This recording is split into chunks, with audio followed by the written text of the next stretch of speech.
Bienvenidos a todas y todos. Nosotras les vamos a hablar de Célestin Freinet, el cual fue un pedagogo francés, impulsor de métodos de renovación pedagógica dentro del marco del movimiento llamado la Escuela Nueva. Fue un filósofo educacional, un profesor de aula y un reformador de la educación. Él visualizó una nueva forma de educar y la llevó a la práctica en su sala de clases.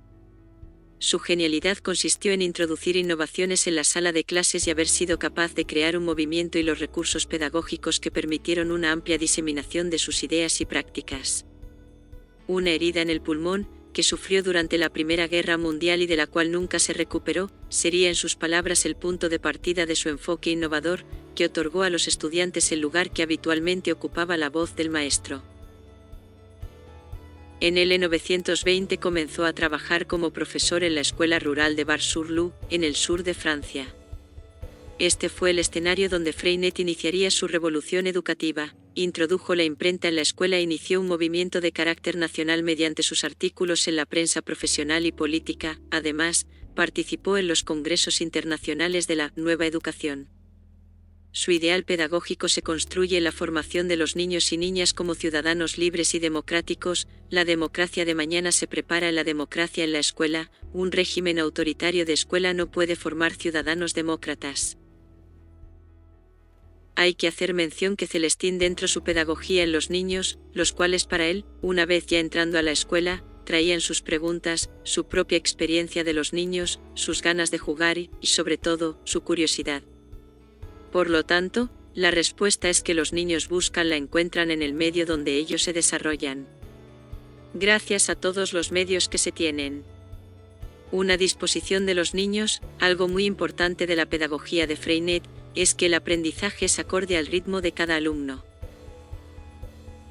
Se podría decir que de cierta manera es una pedagogía individualista, es decir, que aparte de que si se trabaja en grupo, él identifica que todos los niños no aprenden de la misma manera, que cada uno debe de tener cierta forma de trabajo. Debido a esto es que Freinet realizó ciertas técnicas que llevan su nombre. También Freinet hace cierto énfasis en la personalidad del niño, para lo cual dice que ésta se desarrolla gracias al trabajo que él realiza en una comunidad. Cuando hablamos de comunidad se refiere obviamente al docente y a sus compañeros de salón. Para Freinet toda la educación debe estar centrada únicamente en el alumno, pero también hay que tener en cuenta que se hace énfasis en el docente, en las herramientas, en el aula, pero principalmente él habla de que todo se debe centrar en el alumno. Célestin Freinet menciona 4 principios fundamentales en la pedagogía. La primera de ellas es expresión, comunicación y creación. Son funciones prioritarias del individuo que permiten al niño construirse como persona. El segundo es el tanteo experimental. El saber no puede transmitirse unilateralmente del maestro, que sabe al alumno que no lo hace. El niño, a partir de lo que sabe y conoce, adquiere otros saberes al mismo tiempo que pone en marcha un método de búsqueda. Medios de adquisición, un espíritu crítico, un método de análisis y de síntesis. El tercer principio es la vida cooperativa y participativa. El niño aprende a realizar las tareas escolares escritas y prácticas ayudando a los demás en trabajos de equipo. Esto les da el sentido de la responsabilidad.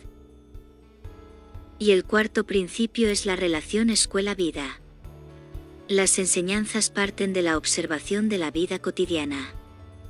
Hay una relación estrecha entre lo que sucede diariamente fuera de la clase que, al ser observados, dan lugar a reflexiones que pueden ser para la clase de geografía, de aritmética, de ciencias, etc. El niño, con ayuda del docente, es que va construyendo su personalidad. Por eso los docentes hacen hincapié en la salud, en la motivación, también la persistencia del niño, en las capacidades que él tiene para crear y para modificar capacidades activas, desarrollarse en su máximo potencial. En la riqueza del medio educativo, en el material didáctico y también en las técnicas, las cuales desarrolló Freinet, que posibilitan la educación natural, la educación viva. Ahora sí vamos a hablar principalmente del aporte pedagógico que realizó Freinet, que son las técnicas Freinet. Hace rato hablábamos de que Freinet hacía hincapié en que cada uno de los alumnos aprendía de diferente manera. Cada quien tiene cierto ritmo de aprendizaje, pero por obvias razones, su método pedagógico no se puede centrar en una pedagogía donde nada más se centrará en ciertos alumnos. Freinet buscó la manera de atender a todos sus alumnos de una manera lo más igualitario posible, sin importar ya sea la inteligencia, su carácter o su nivel social que tiene el niño. Las técnicas pedagógicas de Freinet son las siguientes: el texto libre, la imprenta escolar, el libro de la vida, el fichero de cálculo, biblioteca de trabajo y el diccionario cooperativo, etc. Básicamente, el texto libre consiste en que el alumno elige un tema, el que él quiera, y de esa manera él va desarrollando o va creando una historia como el niño quiera. Esto puede ser de manera textual o de manera oral, pero básicamente es eso: el niño elige el tema y se puede decir que va contando un cuento, pero de la manera en que el niño quiera, con los personajes que quieran, la historia que quiera, la trama que quiera, lo que sea. Gracias a esta técnica primero pretendía separar los textos que la sociedad siempre estaba acostumbrado a leer, textos que se podrían decir que son de cultura general, pero lo que pretendía Freinet realmente era dejar eso de lado, que el alumno mismo, a través de su creatividad y obviamente también de su imaginación, pudiera realizar algo por él mismo. La segunda técnica es la impronta escolar, la cual complementa al texto libre. Permite la impresión de todos estos textos que realizan los alumnos y, a su vez, de esta manera se quedan en clase, pueden ser compartidas para sus compañeros de clase y obviamente, también para el maestro. Esta imprenta escolar también hace ver al alumno que lo que él está realizando tiene un sentido, que no lo está escribiendo nada más por escribir, sino que lo que a él le interesa o lo que él quiso compartir a alguien más le puede interesar y lo puede leer. De esta manera, se da cuenta que lo que él está realizando toma sentido para otras personas.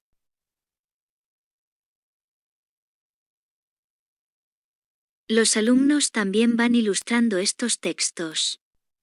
De esta manera se logra tener una relación entre lo que está escrito y otra imagen para que lo que él escribió se vea más llamativo, y de cierta manera también relaciona el texto con la imagen.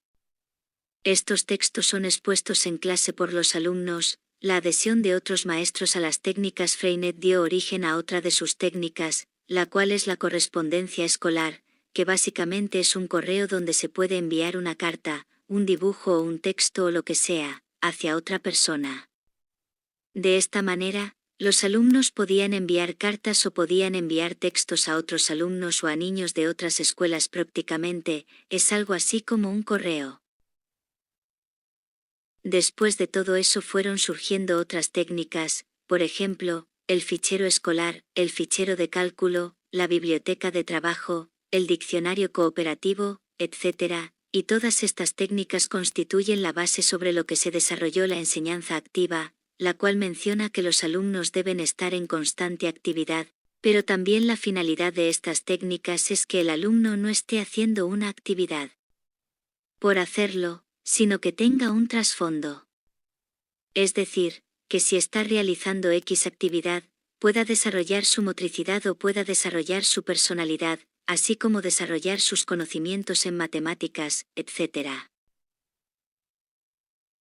Las obras más importantes que realizó Freinet son las siguientes: La educación por el trabajo, El tanteo experimental, Ensayo de psicología sensible por una escuela del pueblo, hacia una pedagogía del siglo XX, Invariantes pedagógicas, Enfermedades escolares. La formación de la infancia y de la juventud, la educación moral y cívica y el texto libre. Por estas razones, Celestín Freinet forma parte de una parte muy importante de la concepción de la psicopedagogía hoy en día, por lo que celebramos su notable historia. Les agradecemos por ver nuestro vídeo. Buen día.